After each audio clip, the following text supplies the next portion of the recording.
Hello, kids. I'm going to do a presentation on the Greek alphabet for you today. Maybe give you some follow-up activities to do some Greek words, some simple transliteration. Why do we study the Greek alphabet at our school? Well, basically, Greek and Latin roots comprise a large part of our language. They especially show up in fields of medicine, law, etc. So Greek and Latin roots are really going to help us a lot. And one thing that we can do here is teach you the actual Greek letters and actually how to put them together to make sounds with them. And it's really cool. It's kind of like doing a code. Typically, I find that younger students, if you treat it like a game, have fun with it, you can make some silly, fun words. That's great. And then older kids, once you get good at transliterating, then we can start working on translation. Words like sophos, which means wisdom, okay, or philia, which means friendship. So I'm going to go ahead and just go through and give you the Greek alphabet, and then maybe we'll do a little fun transliteration. Before I do, I just want to point out some resources that you might be able to use, well, hopefully when we get back to school, but also at home. I've got a classic Hansen and Quinn textbook that I use here at school to help me teach the kids Greek. I've got a nice book on Greek and Latin in English today, and another book on the Greek and Latin roots of English. So, without further ado, let's get started. The first letter of the Greek alphabet is alpha. And what I'm going to do is I'm going to put the capital and the lowercase, okay? The funny thing is that before the Middle Ages, everybody was writing everything in the capitals. But the lowercase is typically what we use today to teach Greek. So this is alpha, this is the capital, that is the letter. This is the name, and next to this I'll put the sound. This is the A sound, okay? So alpha, there we go. Next letter is beta.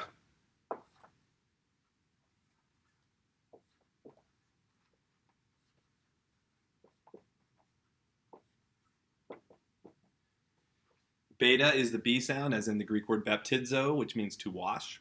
Okay, we get the word baptism from that root. So alpha, beta.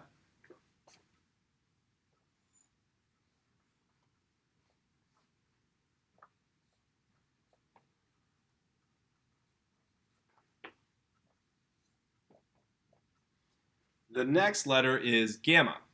Gamma, the capital looks kind of like a hangman game, and the lowercase looks like a Y. This is where Greek is different than Latin, right? A, B, C, D, E, F, G. No, it's alpha, beta, gamma, okay? Delta is going to follow, but it's gamma, which is a G sound, unless it's two gammas together, which is an NG sound. There are some special rules. Maybe I'll give you a little bit of those, but typically the gamma by itself is a G sound. So alpha, beta, gamma, A, B, G.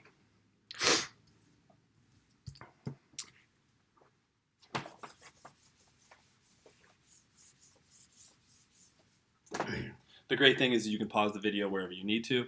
The next letter is delta.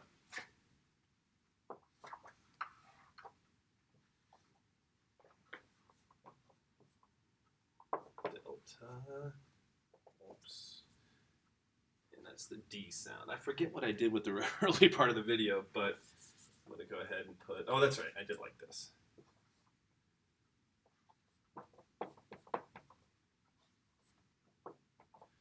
Delta is the D sound, okay? Looks like a triangle here, but it looks kind of like a D there. That's delta. The next one is epsilon. Okay. The nice thing about the little epsilon, looks like a little mini E there.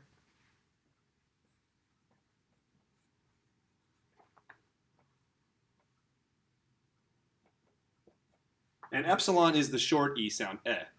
Okay, so we've got the short symbol here and a long symbol there for the short vowel and the long vowel. So epsilon is a short E, and I apologize, most kids have commented on this, but my E's are not that good. So I'll do my very best, but that is epsilon. And the next letter after that is zeta. Oh, that was not good. Okay, zeta, and the lowercase for zeta is a little weird. I sometimes have trouble with it myself. Zeta is a Z or a DZ sound. Z, z. Okay, that's zeta in Greek. So alpha, beta, gamma, delta, epsilon, zeta. Okay, 1, 2. So this is the 6th letter of the Greek alphabet.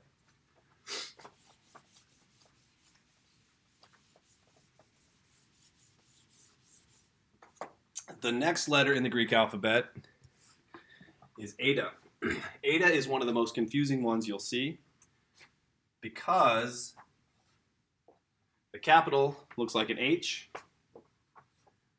and the lowercase looks kind of like that. My etas are notorious for confusing the children. Everybody has their own style. This is eta, and this is the long E, A. Okay? So this is the long eta, A. Okay? Eta.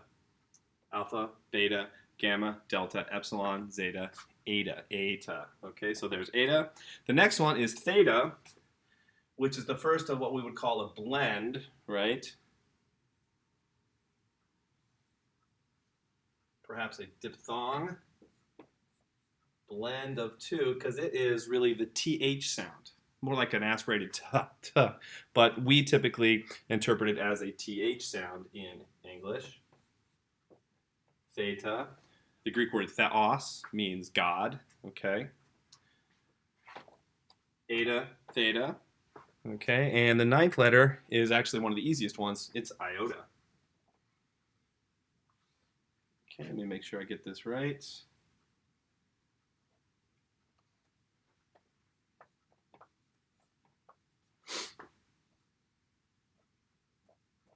Iota is the I sound in Greek. So that one is really fun and easy for iota. All right, so it looks like we're a little bit over a third of the way done. The Greek alphabet only has 24 letters. It's actually interesting, different regional dialects and variants in the ancient world. There were actually some versions that had some letters and some that didn't. There was kappa, there was another one called the wow. I'm trying to remember what it's called now. Digamma, that's what it was. So you've got some other letters that sort of came in and came out, but the 24 letters that we're doing are the ones that were sort of formalized when you got into past the ancient period. Things sort of standardized. Okay, so after iota is kappa. Kappa is the K sound. Okay, it's never soft, so it's always going to be K. It's the K sound in Greek. Okay, kappa, and then after that is lambda.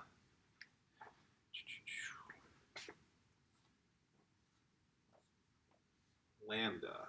So lambda and the little one here. Now this lowercase version of lambda is difficult sometimes because what letter is that? That's right, that's a gamma. Looks like it flipped over, right? That's a lambda, that's a gamma. Sometimes kids get that mixed up.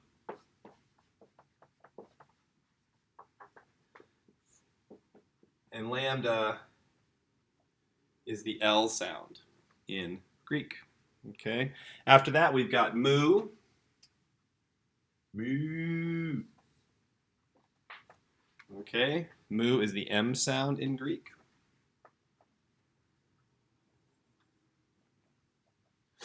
Okay. So kappa, lambda, and mu. Okay. We are pushing forward. We are about halfway through, if I remember correctly. We are 1, 2, 3, 4, 5, 6, 7, 8, 9, 10, 11, 12. So yes, we are exactly halfway through the Greek alphabet. Congratulations. Here we go. Keep going.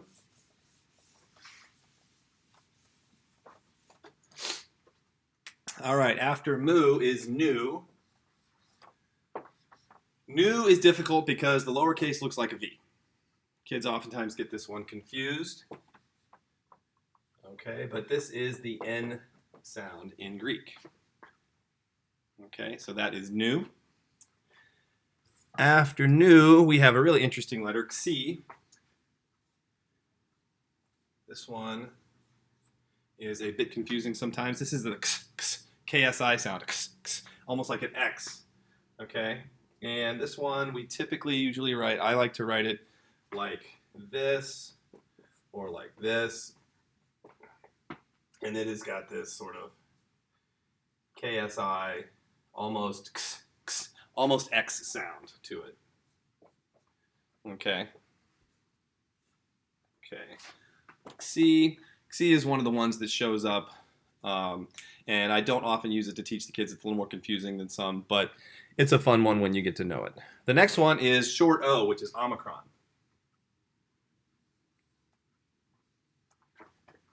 Omicron,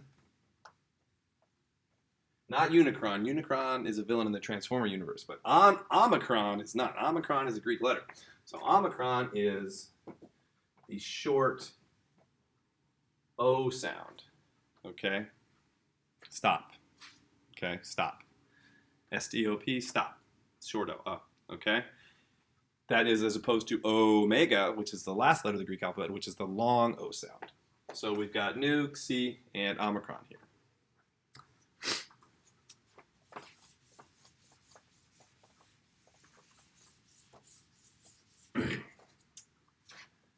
The next letter that I'm going to give you is very famous.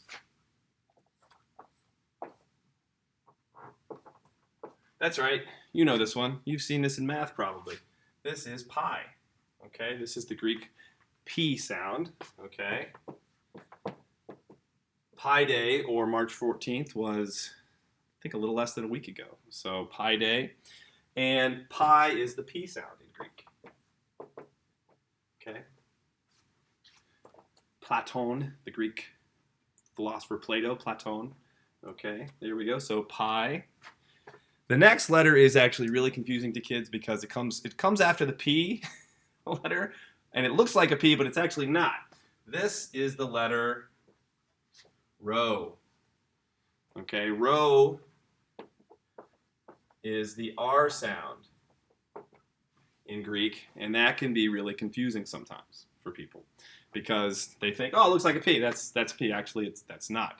And you can also have what's called a smooth or a rough breathing, and if you put a rough breathing in front of Rho, it's like an RH sound. That's another presentation, but some of the older kids will know what I'm talking about with smooth and rough breathing. But yeah, Rho. The next letter is a very important one. That's a terrible sigma, but this one actually has two versions of the lowercase. Sigma has two versions of the lowercase, and I'll explain that in a minute. But this is the S sound. So why does it have two lowercases? When sigma shows up at the beginning of a word or in the middle of a word, when it's in lowercase, it looks like this. When it shows up at the end of a word, it looks like this. Okay, so this is the ultimate sigma here. This is the sigma that go on the end of any word, but this one at the beginning or the middle in the lowercase. So pi, rho, and sigma. We are almost there, kids. Thank you for your attention. Doing a great job. You know, the more I think about doing these videos, the more I realize that you guys can pause and stop at any point to catch up if you need to. So that is one good element of the functionality we've got here. The next letter is tau. Okay, and as you might guess, this is the letter T. Okay. Greek word tauros means bull, right? Tau. Okay. That one is a pretty fun one. The next one is also, at least the uppercase, kind of confusing. This is upsilon. Not epsilon, upsilon, and this is the U sound in Greek. Okay. And the next one is another blend that we've got going here.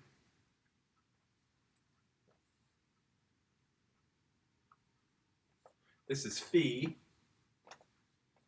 which I say it phi, PH sound, or F.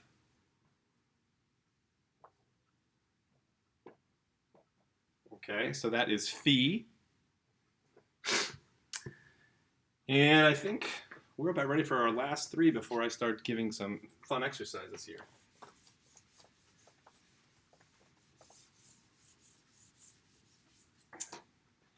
The next letter in the alphabet is ki or chi. I say ki because it's like a k hard sound. And this looks like this. Okay. And this is like a hard CH kind of sound. It's like a k, k sound. Choros, the Greek word for chorus, right there.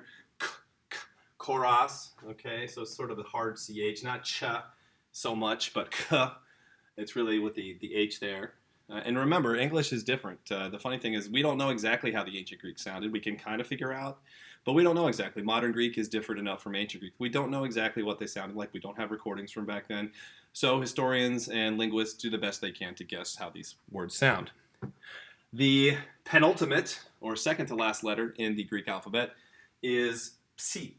Okay? This one looks like a trident. I always think of the Greek god Poseidon. Okay? And this is the ps, ps, ps sound, PS sound. Okay? The Greek word psyche, for example, mind. Okay, psyche. We get the idea of psychology, the word psychology from that root, psyche, the Greek word psyche.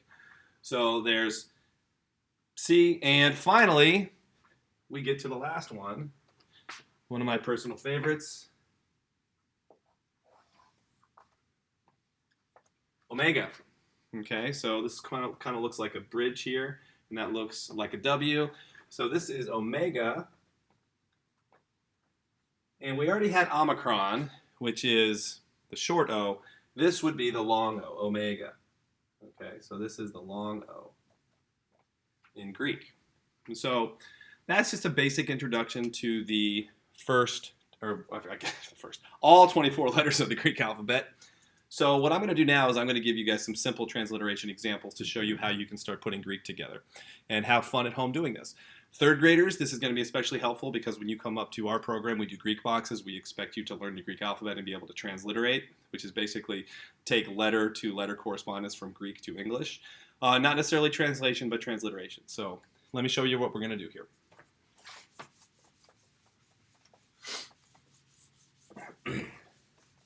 I'm not going to start with Greek words. I'm just going to do some simple three-letter words with vowels in the middle. So here is one.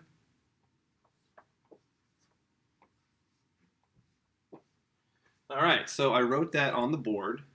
Let's keep it simple. This, if we look at our notes, and by the way, parents, you can print off Greek alphabet sheets online anywhere to help your kids at home. Very simple to do. This is a B. This is that's right, an A, an alpha. And that is a tau, which is a T. So by looking at this, you can see that that says bat. Okay?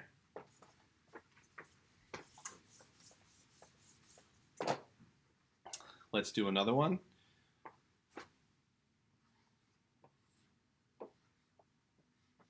This one is a little harder. Okay, this one is a little harder. This is an English word that I'm just transliterating into Greek to teach you the sounds. What letter is that? Phi? That's right. So this is the PH or F sound. What letter is that? That one's pretty simple because it does look like English. That is the upsilon or the U sound. Okay. And this one, is this a V? No, that's right. It's not. That is nu. So that is an N. So what I just gave you was fun, because Greek is fun, kids. You know this. So fun.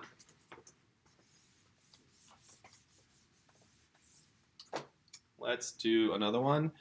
Let's do, yeah, here's one.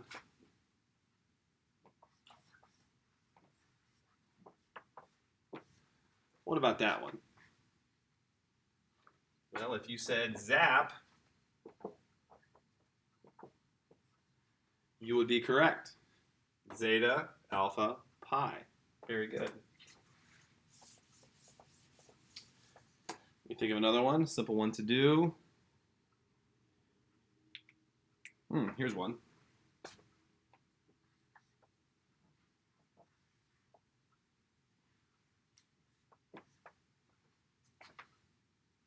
Yeah. That's not a V. Remember, that is an N. O. T. Okay, what if I had done this, though?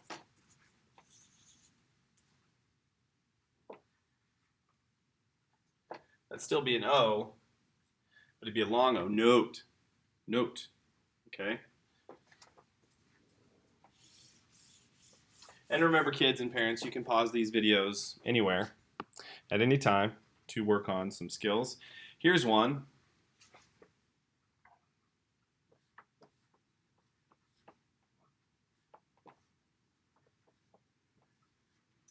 Ooh, that's longer. Okay, so let's just slow down here. What letter is this? Well, if you have a Greek alphabet in front of you, and I highly encourage parents, if you need to stop the video earlier and you've printed something out at this point, that's great. L, lambda. Who knows what that one is? Eta, that's right. This is the long E. That one's a little bit easier. That's a tau, right? T. And that one is the epsilon, which is the short E. And that's got to be a P, right? Nope. That is the lowercase rho. That is an R. So later, right there. All right, so parents, I recommend if you guys do exercises at home, teaching your kids some simple Greek, do stuff like this. Mom, Dad, did. Keep it simple. Build the skills a little bit at a time so that they can recognize these letters. You should also start introducing uppercase, right? This is GLAD, gamma, lambda, alpha, delta, GLAD. The funny thing is I just look at Greek now and I could just, it's been so many years that I just see it. But I have to remember that you guys are young and you guys need to just sequentially build up. So parents, that's what I recommend you do at home. Just put a few letters together for your kids and help them sound them out. That's really important. So what I'm going to do now is put on a few actual Greek words. Oh, here's a good one.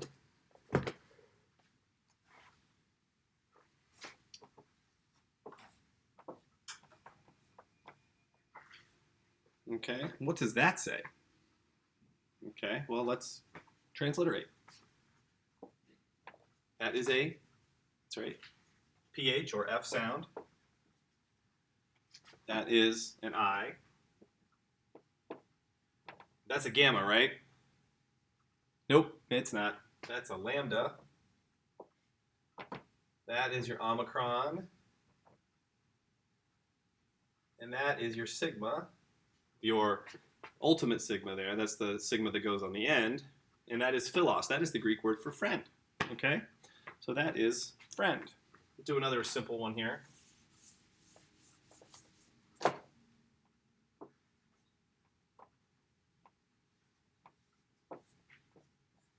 Sophia. Okay. Oh, sorry. Shouldn't have said that. Yes, that's Sophia. That's the Greek word for wisdom. Sorry.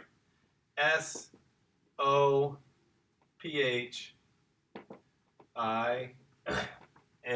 And the sigma here looks like this.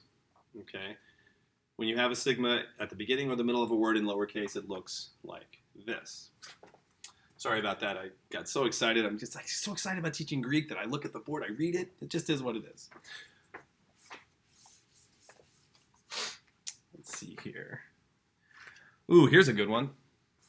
No, I can't do that one because that one's a little bit, that's got the double gamma there. Oh, here's a good one. This one is really good evidence of how Greek gives us the roots that we live by. Here's one.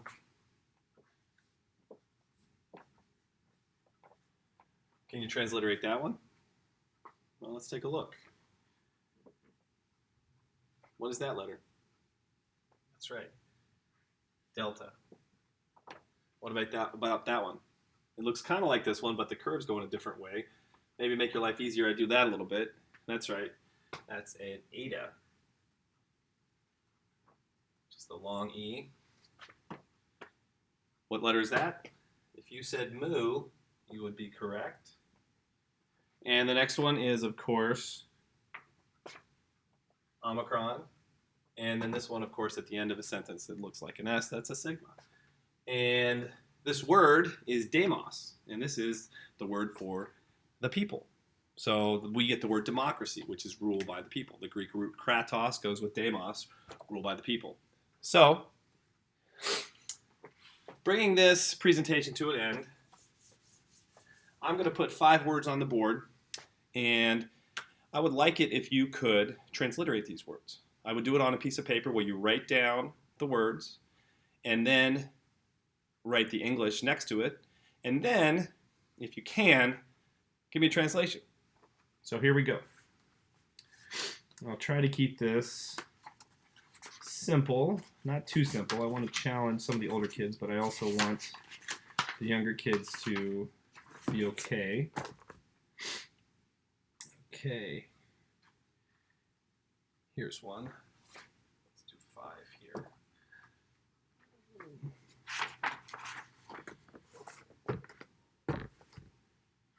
Okay, here's one.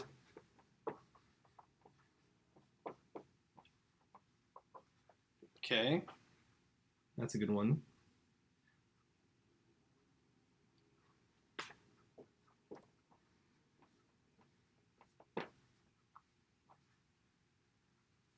That's 2.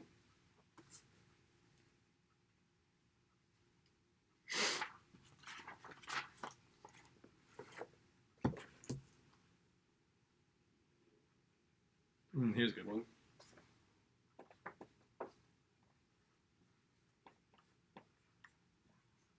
Okay, there's 3. Pretty simple. Let me fix this one. I can see that that's not gonna cut it. Okay. So that's 1, 2, 3. 4.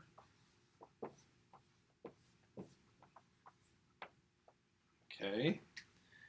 And one word. One more.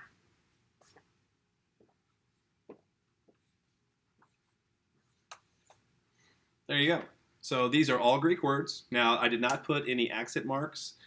There is acute, grave, and circumflex. That's a whole nother ball of yarn. That is not something that I cover with the students. I usually do rough and smooth breathings. But there you have it. You have 5 words that you can try to transliterate. Parents of 3rd and 4th graders, help them out. 5th, 6th, 7th, 8th. Challenge yourselves. If you know your Greek, you'll be able to transliterate these. And then try to figure out what they mean. So if you have a dictionary at home, you probably don't, but if you do, that's great. This may be a time where you can use the internet wisely. Remember that Goldilocks principle, though. So thank you all for tuning in. A little Greek alphabet introduction. Thank you.